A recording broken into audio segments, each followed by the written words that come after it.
Hello, I'm your host, Ricky Saillas. COVID-19 cases continue to rise, especially among people who have yet to get vaccinated. Public health officials say the best line of defense against the virus and its variants is to get vaccinated. To date, more than 1 million vaccines have been administered in El Paso County, and nearly 69% of our population is fully vaccinated. But health officials say everyone must remain vigilant. There are cases of people testing positive for the virus after getting vaccinated. While not uncommon, these breakthrough cases are rare and make up less than 1% of the fully vaccinated community. Additionally, the Delta variant of COVID-19 is spreading across the country, but local public health leaders say there are no confirmed cases here in El Paso. We're seeing outbreaks and we're seeing an uptick in the number of new cases all across the country. And our city has seen an increase in the new cases, particularly in those that are unvaccinated and in those that also have been traveling. Local leaders continue to urge everyone to get vaccinated, especially people with an underlying condition. The vaccine remains the best defense against the virus. People who have questions about the vaccine can visit epcovidvaccine.com. Days after heavy rain flooded and damaged roads, crews from the city's Streets and Maintenance Department continue to assess damage and repair streets. The rain flooded streets and created havoc on the east side, central, and downtown. The rain left debris, rocks, dirt, and other items. Hardest hit areas were McCrae at Sims, Lockerbie Avenue, Tony Lama, and Merchant. This is what Album Park looked like.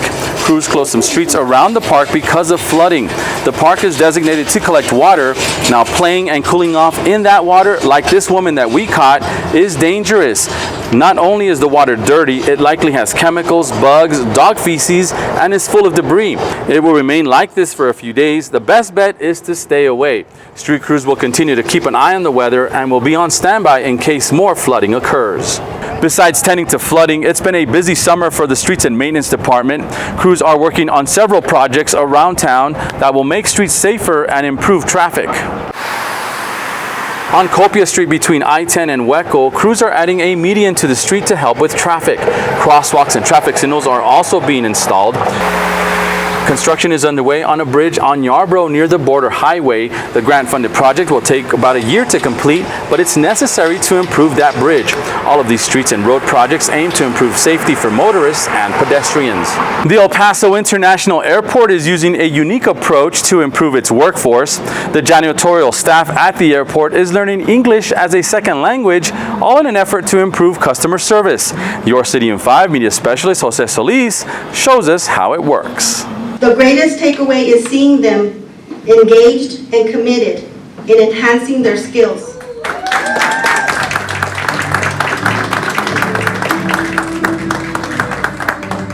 The class was really interesting because we have 3 people practice talking and reading and writing. So the enhancement program came about through the Employee Enhancement Survey that the city puts out every year. And so with our sponsor, our HR manager, together with our director, Sam Rodriguez, they came, using cross-functional teams, they established our enhancement program. And one of the first goals was to establish an ESL class. Every time with the costumes, they ask what is the baggage, what is the ticketing, or what is the airlines. They've been instrumental in working with all these different leaders in the organization to come up with these 5-year plans. Again, Sam took it a step further. He worked with custodians to get something done that really improved them and is part of their 5-year plan. And one of them is to learn English as a second language and get really good at it. My name is Lidia Walton. My gratitude knows no bounds to Director Sam Rodriguez for giving us the opportunity to learn, to our teachers, Julie, Jessica, Brenda. We're excellent teachers, kind, patient, Dan. And thank you all for the committee. I think you guys are going to do awesome as we move forward.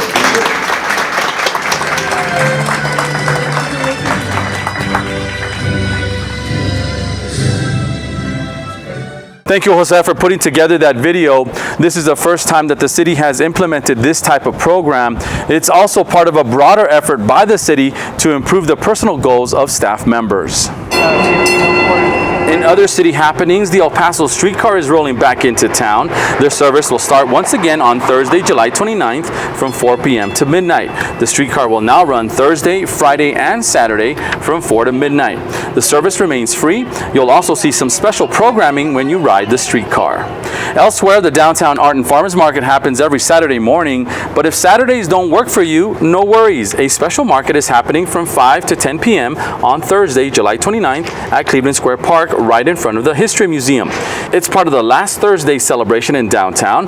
There will be more than 25 local vendors selling various products from food to art. There's also fitness workshops from Live Active El Paso and plenty of activities for kids, as well as live entertainment. That's going to do it for us from downtown El Paso. For Jose Solis and Mario Ramirez, who are behind the camera, I'm Ricky Saillas. Stay safe and be good to each other. We'll see you next time on Your City in 5.